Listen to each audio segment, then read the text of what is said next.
Stay tuned for today's Antidote. Are you a business owner, entrepreneur, or leader?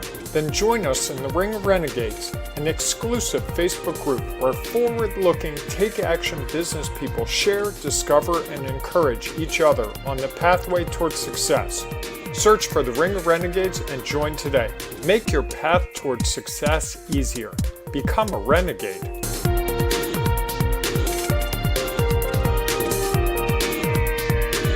And now, ladies and gentlemen, welcome to today's Antidote with Bob Graham and Tom Brush.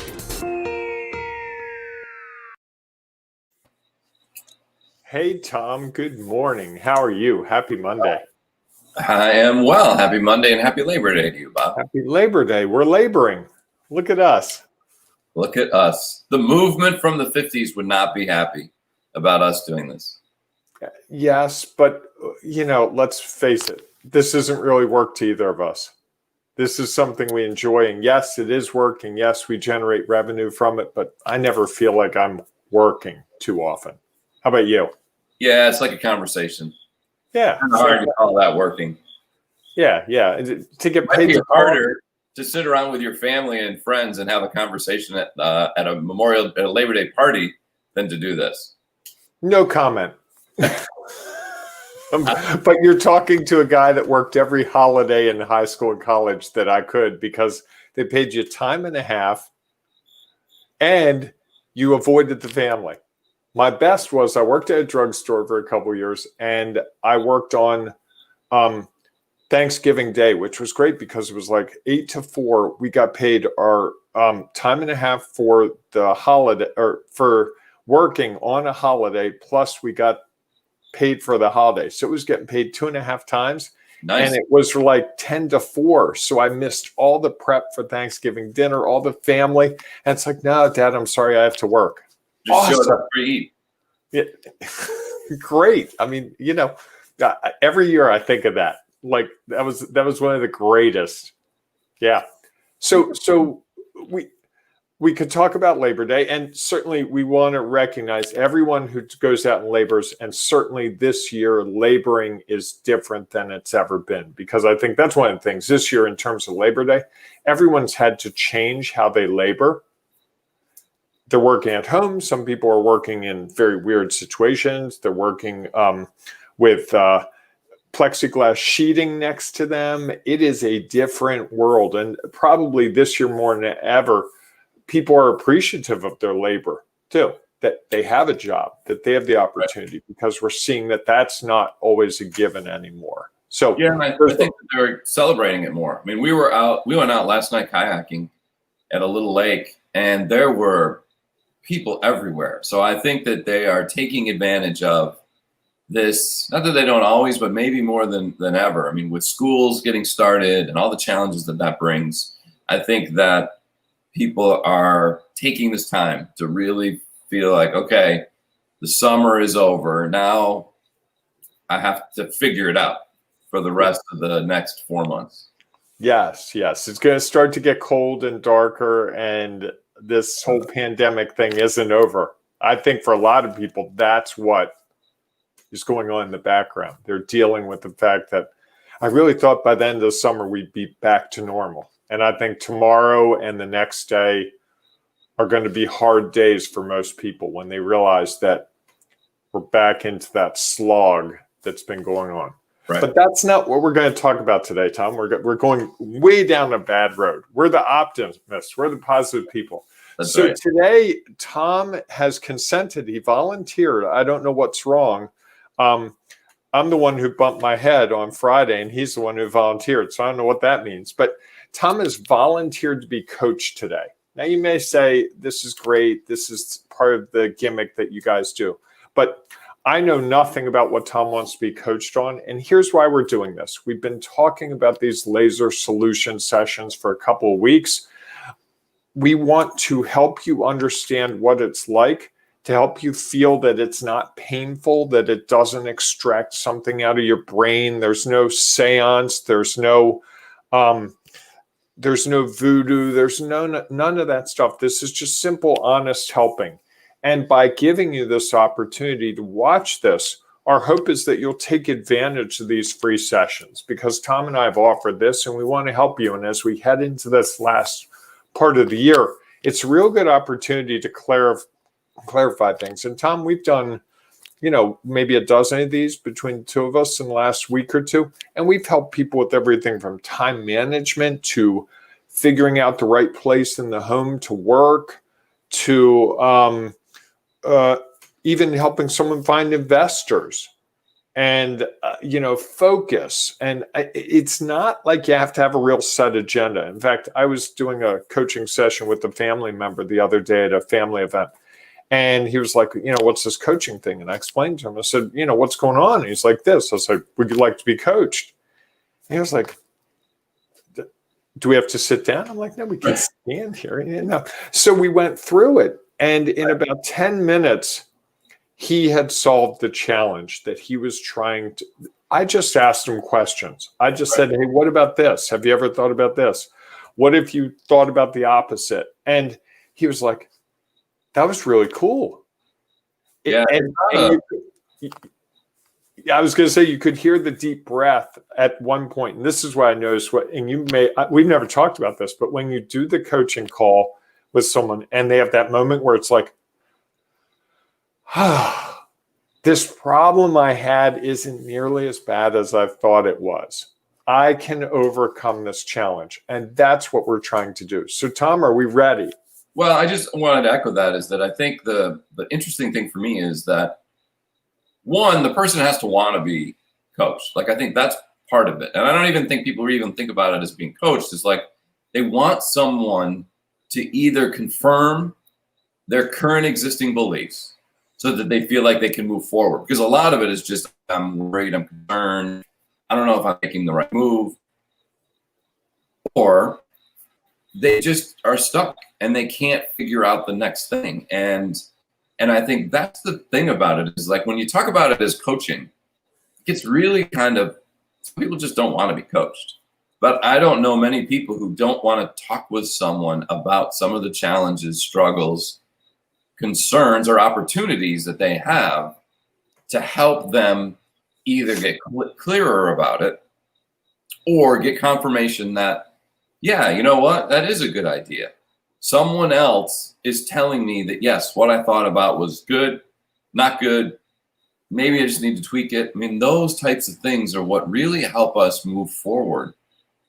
And it doesn't become this big, scary, sit down in a chair opposite me and I am going to, ask you a million questions and then I'm going to tell you the answer. And you have been anointed and coached.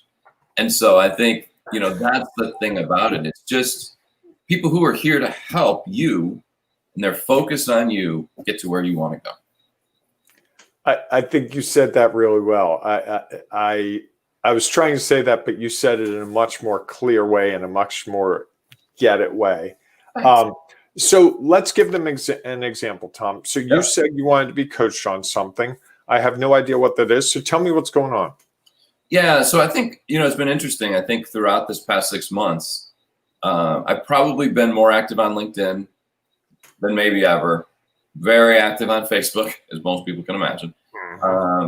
And interestingly enough, done a lot of networking, which you would almost thought was not as active, but in reality, there have been plenty of opportunities for it.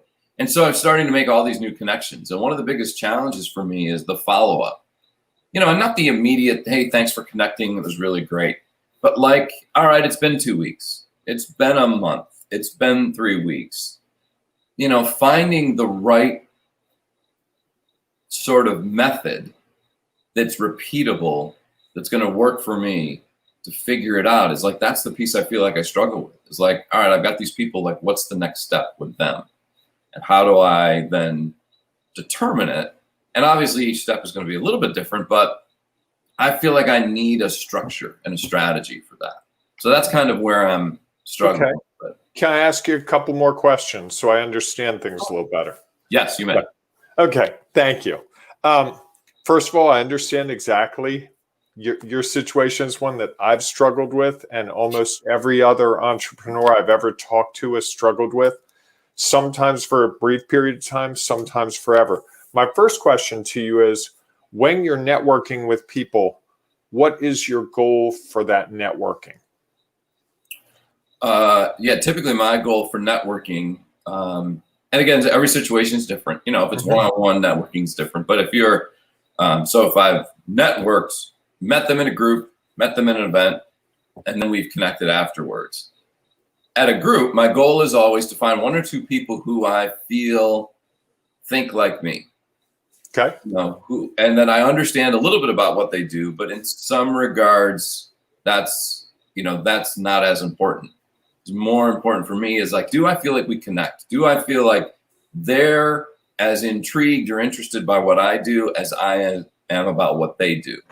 And so there's this mutual feeling, because my belief is that when I connect with people like that, their network is likely filled with other people like that. And so we share something. So that's kind of it. And then so you're looking for like-minded people? Yes. Okay. Not that we think exactly like-minded in the matter that we're really interested in the other person, not just in selling them on what we do. Okay. Gotcha. And then you were going to say something else and I cut you off. I'm sorry. No, so then the next group is, once I meet them, it's obviously to learn more about who and what they are and what they do. So then you're like, okay, well, what's next after that? And I guess that's one side of it. The other side of it is people who I've connected with, who I really think I could help, and staying in touch with them on a somewhat regular personal basis. I think where I'm struggling, Tom, just thinking through this in my own head, is that I don't hear what you're trying to achieve through the networking beyond getting to know people. Is there a business benefit to this, or because, usually we network, it's your work time, I presume. So there's a business benefit that you're trying to derive. And now I know you're not someone who says, every person I talk to, I want to make $1 million from. But what would be, if I waved a magic wand right now and said to you, Tom, I will fix this thing so that you can get exactly what you want from all these people you network with, what would that thing be? Do you know? Yeah, I think it would be that they understand enough about what I do and who I can help that they would think of me in certain situations. So like, it's the way I like to think about it. If I was talking with a client the other day and they had this particular issue that they were dealing with.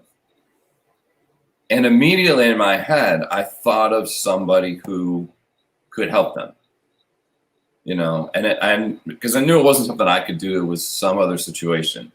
And so I feel like what I want to do is be able to network with people who is there meeting others who, the people I'm networking with know how I help people and who I help, that I become top of mind. And I think sometimes, you probably had this experience. We all probably have. All right, you meet 1 million people at an event, you connect with a couple, you then sit down later and do a one-on-one as a chance to get to know them better. How do you stay top of mind? Because if they're doing that with me, they're doing it with who knows how many other people. Or are they? Because I don't get a lot of people who are checking in with me on a regular basis. Well, that's maybe part of it, is I think that we meet all these people. What's next?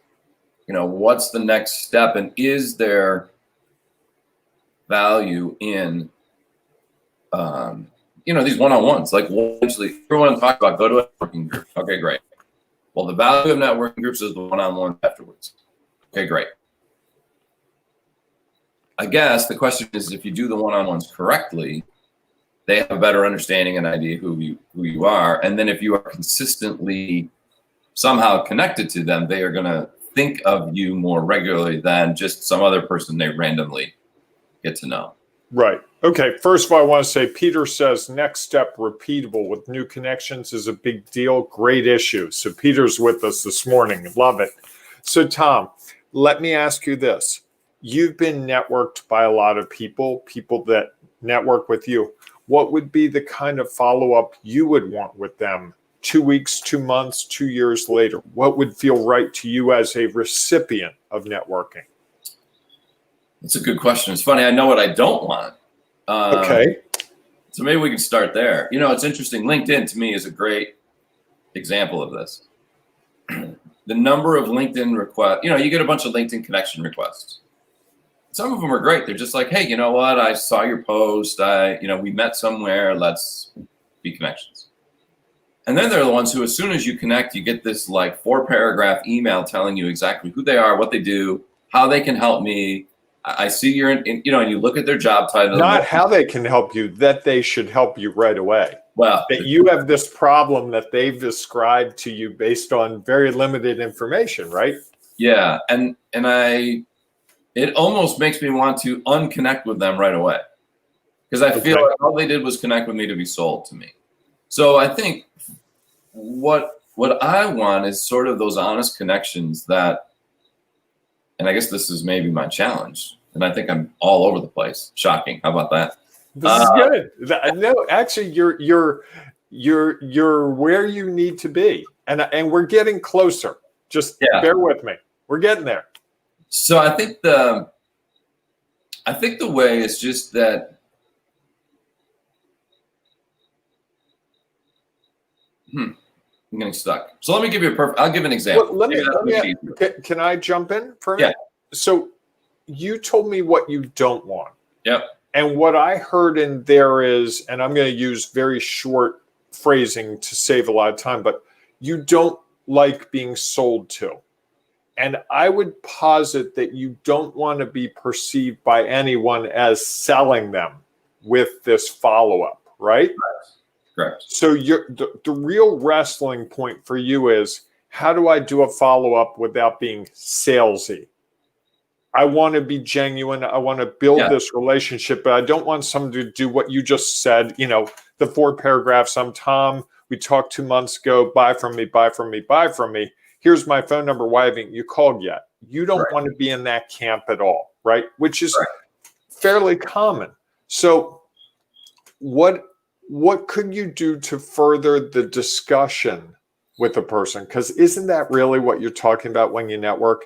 If I run into you at a meeting, and we did this is how we got to know each other. Right. We met each other somewhere. We started to talk a little bit. We talked about sports, I recall we talked about the Yankees of all things. And then we started to see each other. And whenever we saw each other, there was like a spark, just like, oh, wow, this guy really gets me. Oh, this guy, wow, he remembered what I was talking about. Isn't that what we're trying to replicate in this virtual climate a little bit? Yes, absolutely. And let me give you an example, because this might help.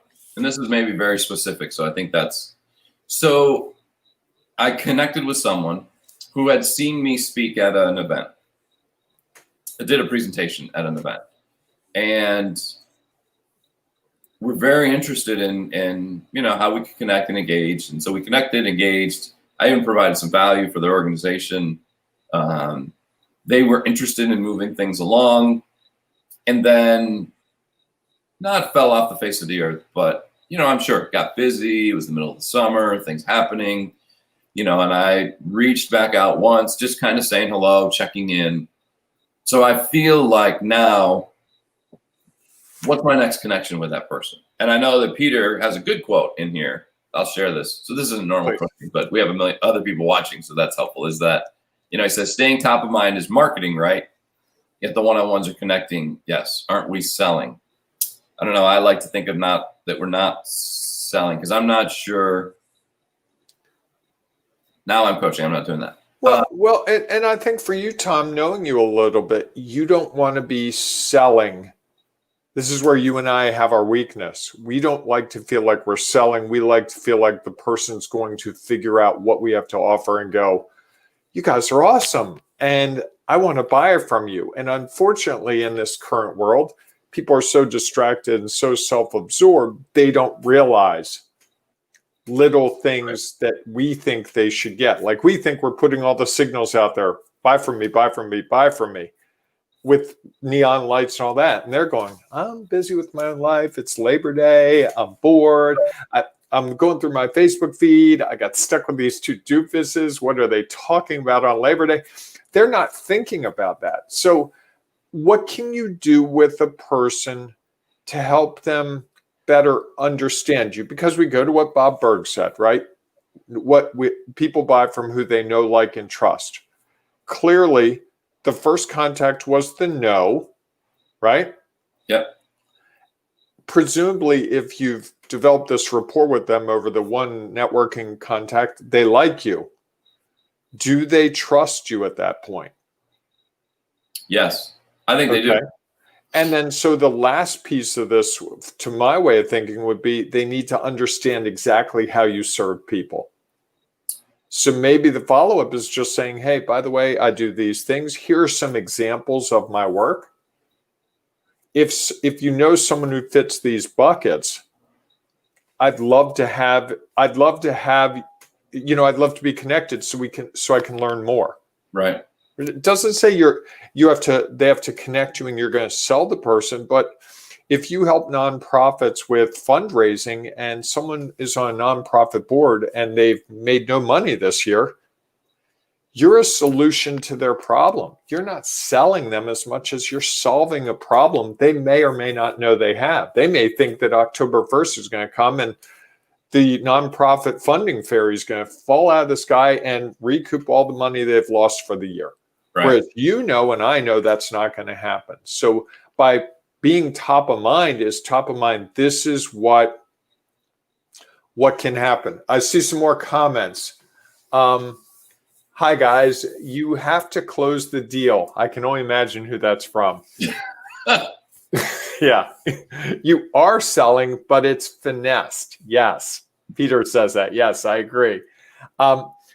I disagree. People take advantage of people they know, like, and trust. I know plenty of people who know me, trust me, use me for free, and go elsewhere and pay. I've learned it's a business. Sell it. Do you know who that's from? Let me go. I'm not 100% positive. Yeah, it's our friend John. I had a feeling. and this is what's great about the beauty of what we're doing here is everyone has their own opinion, right? There are the people that go out and sell straight out. This is what I have. If the person comes to your house and they do roof repair, they're going to say, Tom, your roof looks like it's about 20 years old. Have you thought about repairing it? I'd love to explain to you what I do. And in the right situation, if you had a leak in your roof 2 days before, you're probably going to invite him in and have that discussion. Right. But if you just paid $20,000 for your mother's roof up in New York, you're probably not going to have that discussion because you're like, dude, I just spent $20,000 on some other roof that's not even mine. I can't deal with it. Right. So part of this is being situational. You've got to be in marketing 101 is you've got to be in front of the person at the time they have the problem to solve it. So part of what I would say to you is just reaching out to people. I like to send people newspaper articles, magazine articles. I like to tell them, I heard this podcast and it made me think of you, or connecting them to someone. Okay. How do you standardize that? Right. So that's one of the, so it's like, I don't standardize it because I don't think of the people as all the same. If you've gotten to know these people, deepening the relationship means to a person I know who likes to read a lot, I might tell them I just started reading the biography of Alexander Hamilton. It's a slog, but oh my God, it's amazing. To someone else who likes musical theater, I tell them, oh, I finally saw Hamilton. You're right. It was awesome. Did you see it? That's part of, to me, what you're doing in the networking. You're getting to know the people so you know what flavor ice cream they want. And you can help them find that flavor of ice cream. Otherwise, you're Baskin Robbins. Here's my 32 flavors. Right. And I don't want to be Tom's buddy who he just goes, here, pick a flavor. I want you to know I like chocolate chip, dairy-free, with walnuts, and chocolate sprinkles. Is that it? Is that your order? That is. Chocolate chip? Is that what you said? Dairy-free chocolate chip with With walnuts and chocolate sprinkles.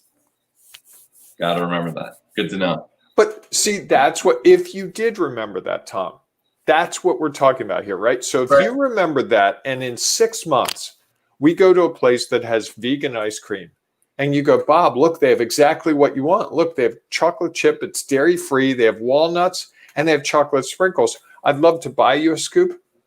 I'm sitting there going, that's been 6 months ago. How in heck does that guy remember this about me? If this guy can remember something so minor about me, what could he do for me? Right. If I unleash the power of what I can offer him in terms of help me, because clearly he's paying attention. That's why, you hear all about the CRM systems, the customer relation management systems.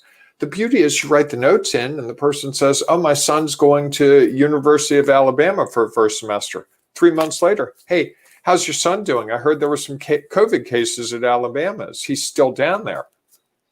You remember that? No, I don't. I have a CRM system that remembers everything that I put into it, and I call up Tom's name and go, oh, there it is.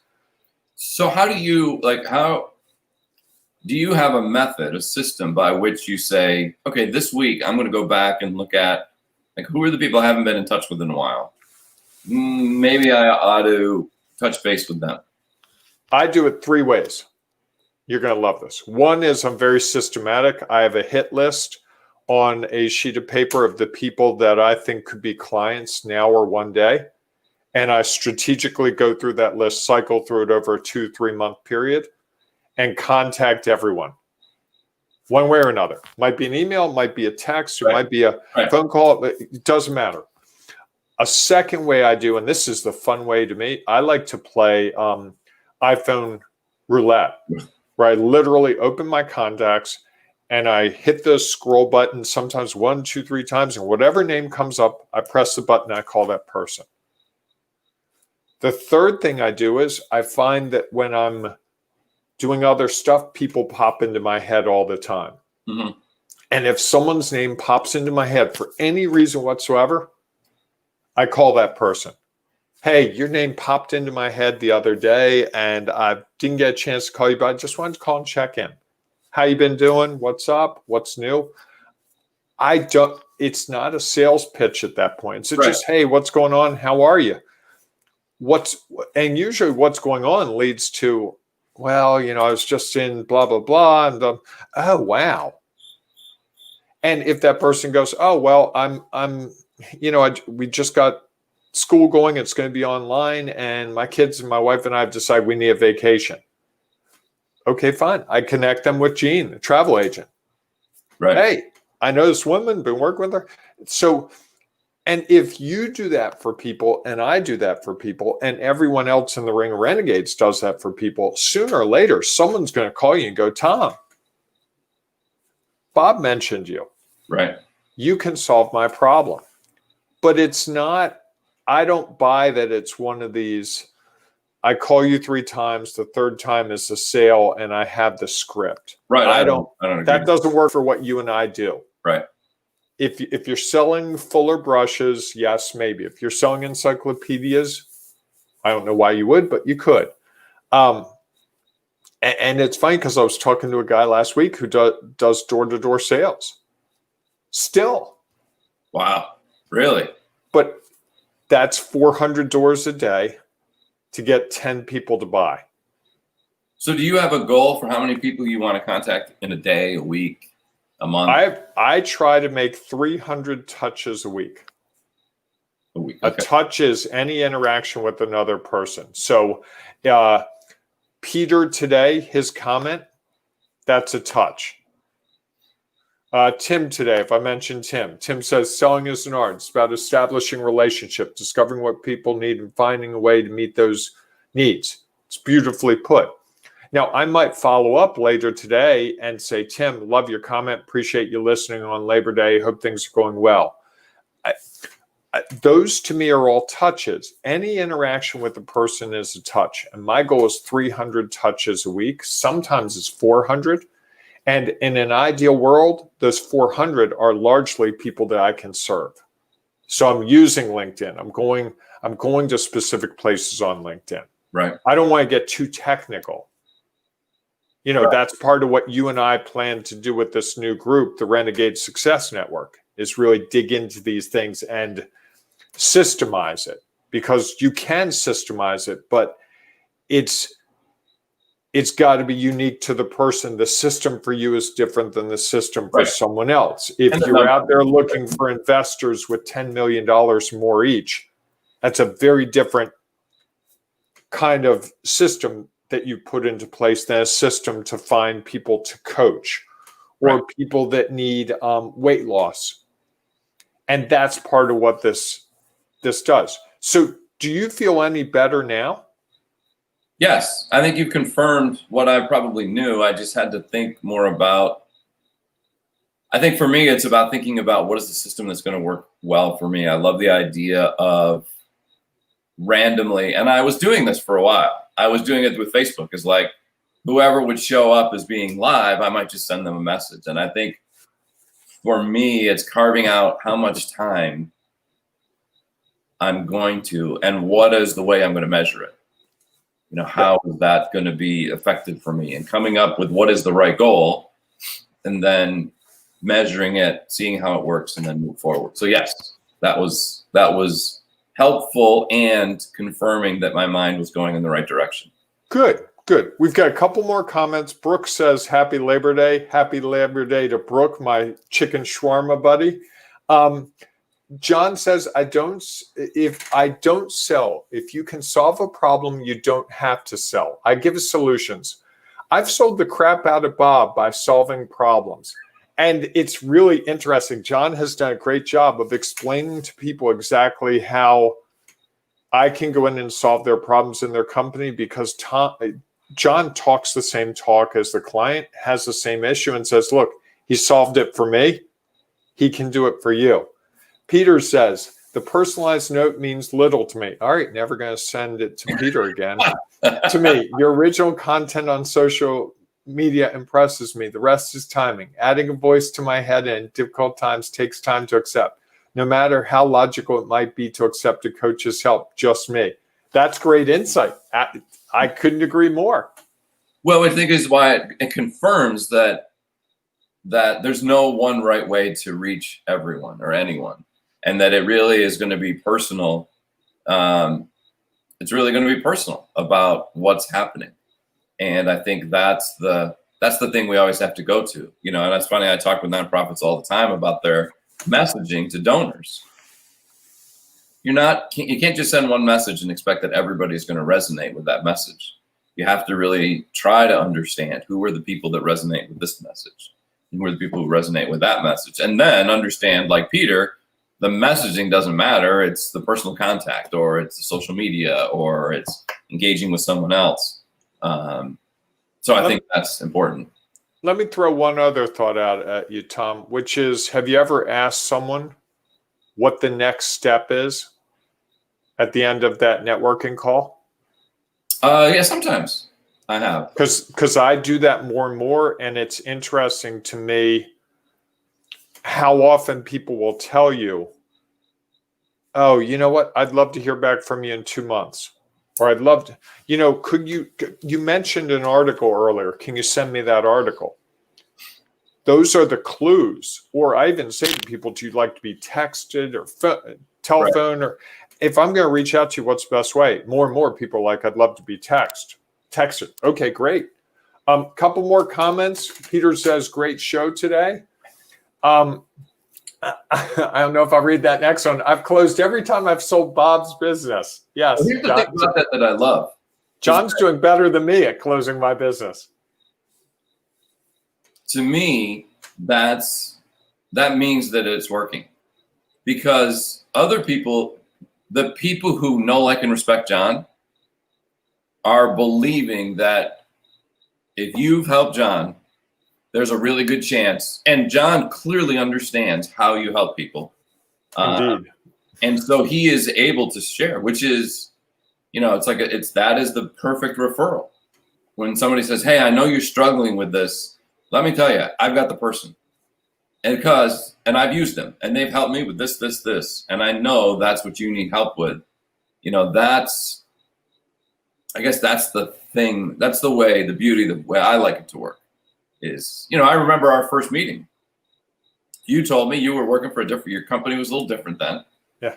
And your tagline was sort of, you were doing marketing, bigger pie solutions. And strategies. Yes. Sorry.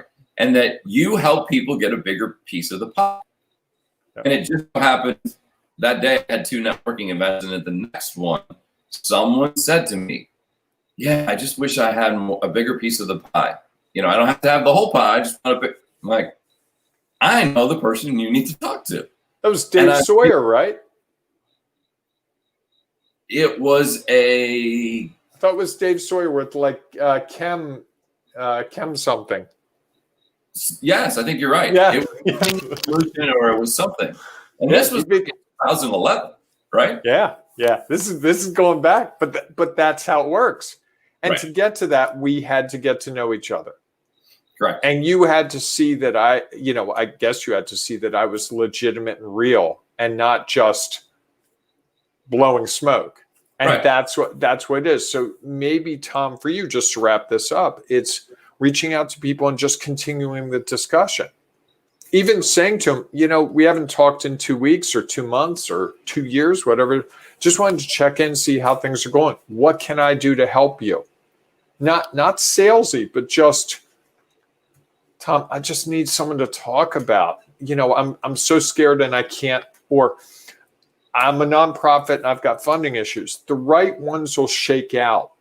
And you're lucky. You have a big network, so you have a lot that you can offer people that will further that relationship. Right.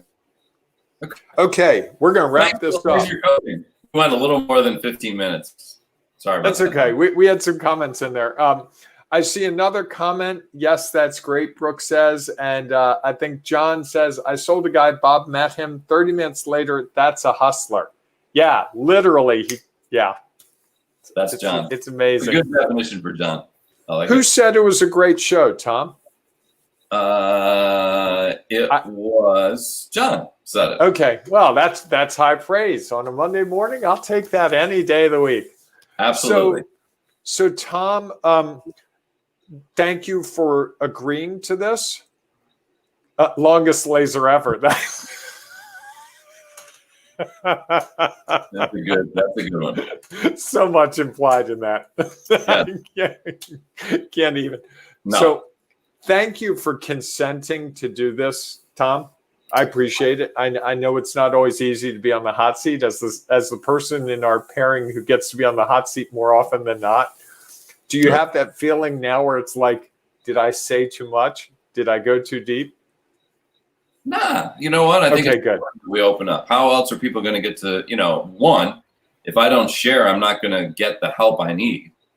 Yep. And two, if I don't share on this, then others aren't going to get the help they need. And that's, in some regards, that's as important to me as me getting whatever it is I need out of it. So, no. And Tom, I'm just going to say on this Labor Day, I want to thank you for the last 5 or 6 months. This has been so much fun. This is, I was thinking this morning, it's like, why did we agree to do this on Labor Day? And then I was like, why wouldn't I do this on Labor Day? I would do this any day of the week, twice if we could get away with it. So thank you for all that. Oh, my pleasure. When I posted that thing on inside the Facebook group, so if you're not a member of the Ring of Renegades Facebook group, we hope you'll join us. But I posted that thing asking people, what is their celebration?